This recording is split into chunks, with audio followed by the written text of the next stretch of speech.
আপনার ফর্মটি রিজেক্ট লিস্টে নেই তো? লক্ষ্মীর ভাণ্ডার তো পাচ্ছিলেন, কিন্তু অন্নপূর্ণা ভাণ্ডারের ফর্ম কি জমা দেওয়ার আগেই বাতিল হয়ে যাচ্ছে?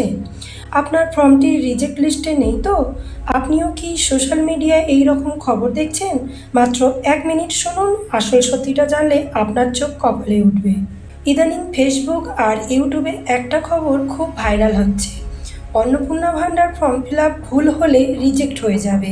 কিন্তু আসল সত্যিটা হলো, পশ্চিমবঙ্গ সরকার আনুষ্ঠানিকভাবে এই স্কিমটি চালু করলেও অনেকেই ভিউজ পাওয়ার জন্য ভুয়ো বা এডিট ফর্ম তৈরি করে অন্নপূর্ণা ভাণ্ডার রিজেক্ট ফর্ম নামে বিভ্রান্তি ছড়াচ্ছে।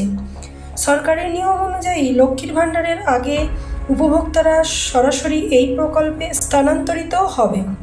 কোনো ভুয়ো ফর্ম ডাউনলোড করে ফিল আপ করতে যাবেন না। মনে রাখবেন, কোনো সরকারি ফর্মই থার্ড পার্টি বা ভুয়ো ওয়েবসাইট থেকে ডাউনলোড করবেন না। এই ধরনের ফর্মের চক্করে পড়ে যদি নিজের আধার কার্ড, ওটিপি বা ব্যাংক অ্যাকাউন্ট ডিটেলস কোথাও দিয়ে দেন, তবে আপনার অ্যাকাউন্ট পুরো খালি হয়ে যেতে পারে।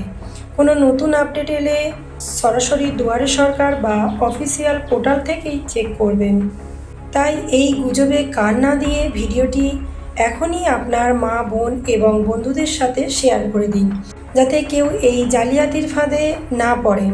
সঠিক সরকারি আপডেট সবসময় পেতে এখনই পেজটি বা চ্যানেলটি সাবস্ক্রাইব করে রাখুন।